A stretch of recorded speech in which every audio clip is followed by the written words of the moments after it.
Hi everyone. So today we are going to be working with Rachel.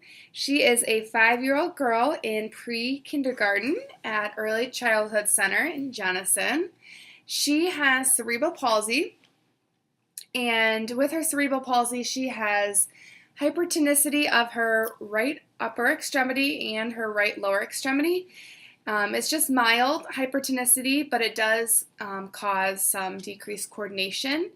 And Rachel has a bunch of OT goals. So her first goal is her long-term goal, and we started seeing her in October of 2017. So a year from then, which will be October of 2018, her long-term goal for that is she will improve her visual, motor, and fine motor skills at 3 out of 4 times on OT clinical observations.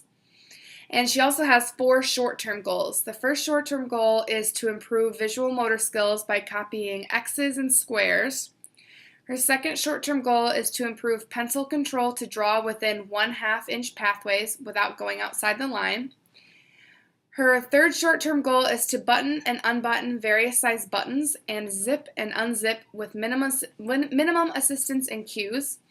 And her final short-term goal is to stretch her right arm, and especially focusing on the pronation and supination to aid in decreasing tone. So Rachel is working on improving her handwriting skills and using her right upper extremity during activities to improve coordination. So she's left-handed right now, but a lot of the times when she does activities, she doesn't use her right hand at all, and it's because it takes a lot of energy for her to use it, so she just kind of tries not to use it as much as possible. So we're going to be working on using her right arm and her right hand during activities to improve coordination and also to decrease tone and also to improve fine motor control.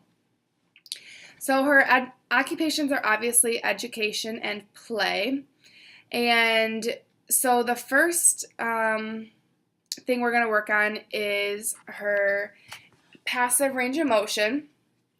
So the first thing we're going to do is we are going to loosen up her scapula. So for the time constraints of this video, I'm just going to show a couple, and then I'm going to focus on the pronation and supination.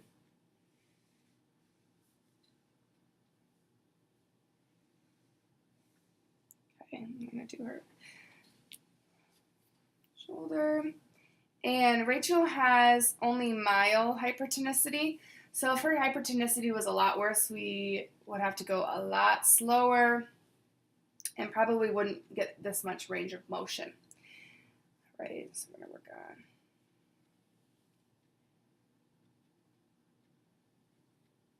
Okay. All right. Elbow.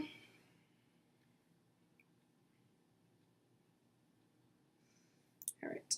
And I'm mainly going to focus on pronation and supination. So when we go to supination, I'm going to hold it here and stretch it out a little bit because this is where she has most of her tone. So we want to do a slow stretch. Okay, we're going to do pronation, give her a good stretch here. And I would probably do this about 10 times. But for the time constraints of this video, I'm only going to do it twice. Then we're going to work on radial deviation.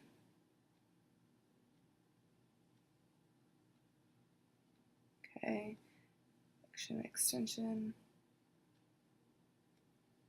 of her wrist.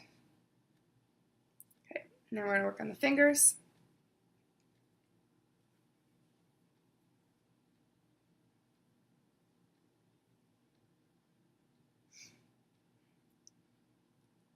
So after we do this, we are going to work on her buttoning goal. We are going to incorporate some holiday-themed activities. Rachel was just telling me a couple weeks ago that she was excited to decorate the Christmas tree with her mom and her siblings. So I made a Christmas tree activity for her to participate in. Okay, So the first activity we're going to work on is buttoning and unbuttoning this Christmas tree. So her goal is to button and unbutton various shaped buttons or various size buttons. So some of these buttons are really big, some are small. So I'm going to have her work on that. So she's going to want to use her left arm mostly because she's left-handed, but we're going to try to get her to use that right hand to do some of the buttons and make sure it gets in there and helps with all the buttons because she needs to work on incorporating her right hand into her activities. So if you want to start buttoning and unbuttoning those, I'm going to turn the camera down here so you see a little bit better. Okay. So Rachel was tested and assessed using the Beery Visual Motor Integration Test and also the Beery Fine Motor Coordination Test. On the Visual Motor Integration Test, she scored an 80, and on the Fine Motor Coordination Test, she scored a 49. The average for these tests is actually between 90 and 109. So she's significantly below functioning in both of these areas. So an activity like this aids in her fine motor coordination and also with her visual motor integration. So after she's done unbuttoning them, we will work on buttoning them back up. So I want you to match each of the colors back up to the correct color button.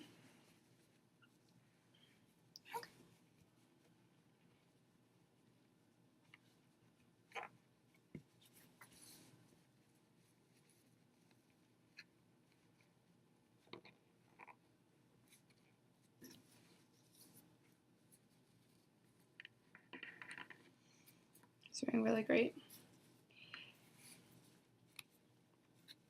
So in reality, the actual Rachel is only 5 years old, would actually have a lot harder time with this.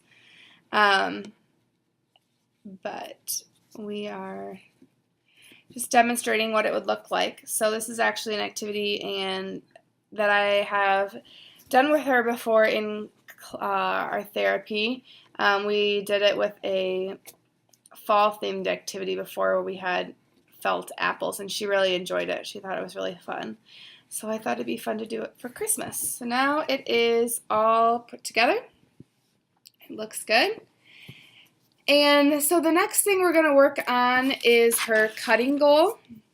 So following the Christmas theme, her cutting goal is to cut out a square. So I drew a present on a piece of paper, and I'm going to have her cut out the present using her left hand.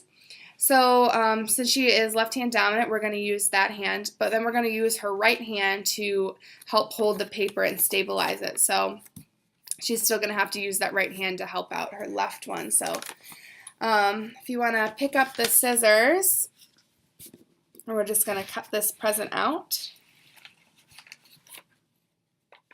Okay.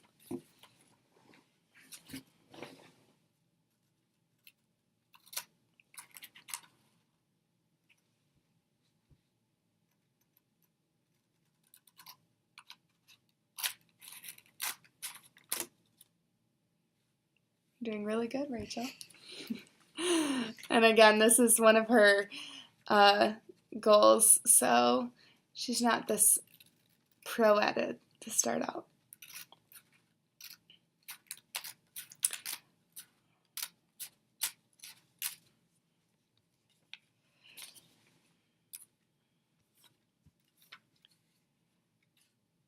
So Rachel's client factors that are affected by her cerebral palsy, especially is her body functions. Her cerebral palsy causes her to have muscle weaknesses, muscle spasms, rigidity, and impaired balance and coordination. Her mobility is decreased due to her hypertonicity in her right extremities. She enjoys hanging out with her family, dancing, jumping on the trampoline, singing, and baking cupcakes. These interests may be impacted by her client factors due to decreased function of body structures and may need to use compensatory strategies.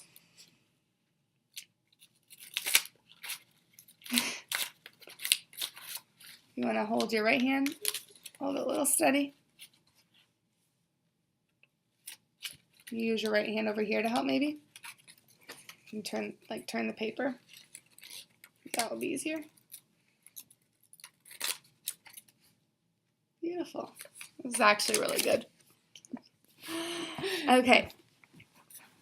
So in addition to her client factors, Rachel's performance patterns that are impacted by her cerebral palsy are her social interaction skills. Her disability makes it more difficult to keep up with kids her age, which may create a platform for bullying, and she may be left out of social groups. This decreases the opportunities available to develop her social skills. And in addition to this, her motor skills are also affected. Her ability to reach, bend, grip, manipulate, and collaborate are affected, as well as other motor skills. It is more difficult for her to complete tasks, and it takes more planning to complete them effectively. Tasks that require manual use of her arms are especially difficult for her, as you could see today. But Rachel shows good motivation in therapy and always actively engages in each session. And she will be retested with the Beery Visual Motor Integration and the Beery Fine Motor Coordination Assessment in 6 months, which is right before her next IEP meeting, which will allow for the assessment of her progress and adjusting goals if needed. So because of her motivation, she shows great potential to meet her long-term goals and her short-term goals by improving her visual motor skills and fine motor skills within the next year.